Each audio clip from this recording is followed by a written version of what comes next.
Hello friends, home cook মঞ্চুতে আপনাদের সবাইকে অনেক অনেক স্বাগত।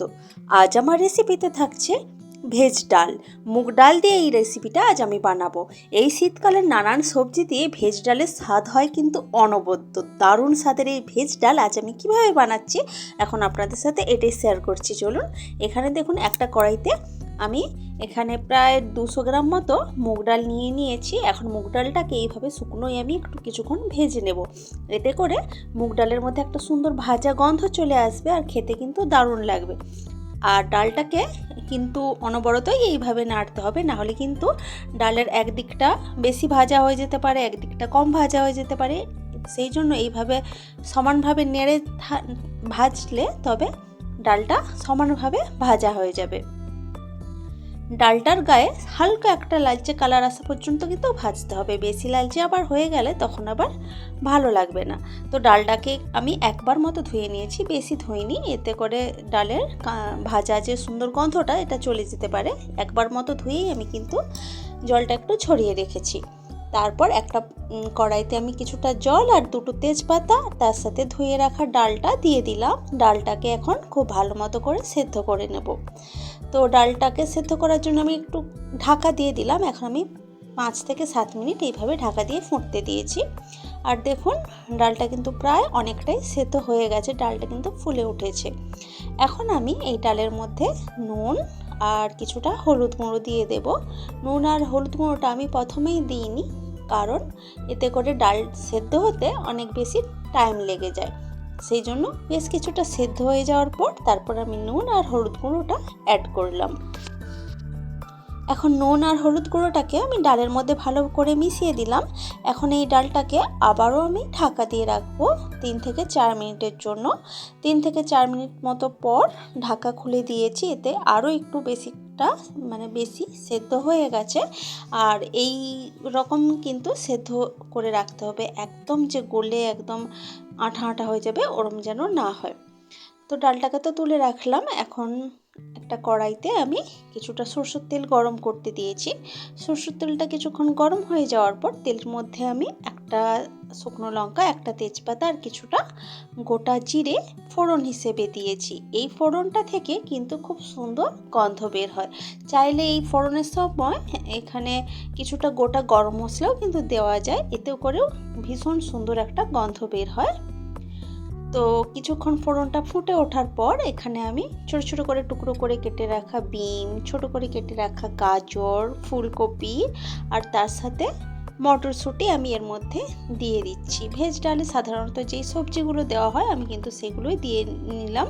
আর এগুলো কিন্তু সবই শীতের সবজি। তো সবজিগুলোকে এখন এই তেলের মধ্যে একটু কিছুক্ষণ ধরে এইভাবে নেড়ে চেড়ে আমি ভেজে নেব।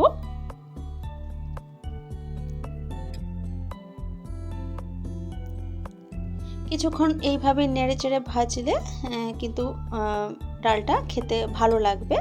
আর এখন আমি দিয়ে দিলাম কিছুটা নুন, এতে করে ভাজার সাথে সাথে কিছুটা সফট হয়ে যাবে, সমস্ত সবজিগুলো নরম হয়ে যাবে, এতে রান্নাটা অনেক তাড়াতাড়ি হয়ে যাবে। তো নুনটা দিয়ে আবারও আমি কিছুক্ষণ ভেজে নিলাম।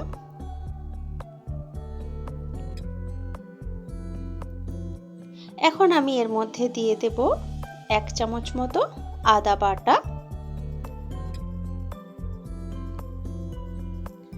তো দিয়ে দিলাম 1 চামচ মতো আদা বাটা। এরপর আমি দিয়ে দেব একটা কুচি করে রাখা টমেটো। আদা বাটা টমেটোটা দেওয়ার পর আমি সব কিছু ভালো করে আবারও নাড়াচাড়া করে একটু ভেজে নিচ্ছি, এতে করে আদা টমেটোর কাঁচা গন্ধটা কিন্তু চলে যাবে। তো এইভাবেই বেশ কিছুক্ষণ নেড়ে চেড়ে কিন্তু একটু কষিয়ে নিতে হবে। আর এখন কিন্তু আমি কোনো রকম হলুদ দিলাম না, কারণ আমি ডালটা সেদ্ধ করার সময় যে হলুদ দিয়েছি ওতেই কিন্তু প্রয়োজন মতো হলুদ দিয়ে দিয়েছি একবারেই। আর কিন্তু হলুদটা আমি দিচ্ছি না এর মধ্যে। আর এখন আমি এর মধ্যে দিয়ে দেব নুন, হলুদ আর তেজপাতা দিয়ে সেদ্ধ করে রাখা মুগ ডালটা। তেজপাতাটা সেদ্ধ করার সময় দিয়েছিলাম ডালটা যখন সেদ্ধ করেছিলাম, কেন কি তেজপাতার একটা সুন্দর গন্ধটা কিন্তু ডালের মধ্যে মিশে যাবে, ভীষণই সুন্দর গন্ধ লাগবে, মানে খেতে ভীষণই টেস্টি লাগবে, ফ্লেভারটা দারুণ হবে। তো ডালটা দেওয়ার পর সব কিছু একসাথে খুব ভালোভাবে মিশিয়ে দিচ্ছি। এখন আমি এর মধ্যে দিয়ে দেব পরিমাণ মতো জল।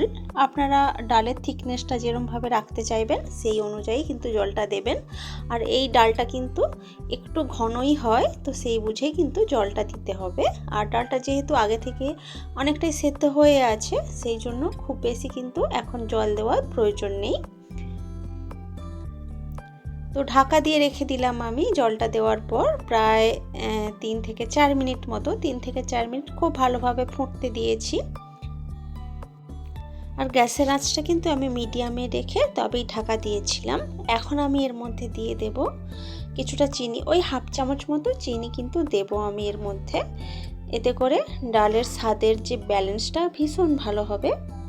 একটু মিষ্টি মিষ্টি, হালকা মিষ্টি লাগবে, তো খেতে কিন্তু ভীষণই ভালো লাগবে ডালটা। তো চিনিটা দেওয়ার পর আমি একটা গুঁড়ো মশলা দিচ্ছি, ভাজা মশলা। এটা আছে শুকনো লঙ্কা আর জিরে, আমি শুকনোভাবে ভেজে গুঁড়ো করেছি, তা থেকে কিছুটা দিলাম। আর তার সাথে দিলাম কিছুটা গরম মশলার গুঁড়ো। তো এই ভাজা মশলা আর গরম মশলা নামানোর আগে দেওয়াটা কিন্তু ভীষণই জরুরি। এতে করে কিন্তু ডালের স্বাদটা একদমই চেঞ্জ হয়ে যাবে। এই ভাজা মশলাগুলো দিলে ভীষণই ভালো লাগবে খেতে, নামানোর আগে যদি এইভাবে দেওয়া যায়। তো এই ডালের মধ্যে ভাজা মশলাগুলো দেওয়ার পর একটু নাড়াচাড়া করেই কিন্তু আমি গ্যাসের আঁচটা অফ করে দিয়েছি। তারপর ঢাকা দিয়ে রেখেছিলাম স্ট্যান্ডিং টাইম দেওয়ার জন্য। একটু ঠান্ডা হয়ে যাওয়ার পর সার্ভ করেছি। দেখুন, দেখতে কিন্তু দারুণ হয়েছে, আর খেতে তো তার থেকেও বেশি ভালো হয়েছিল।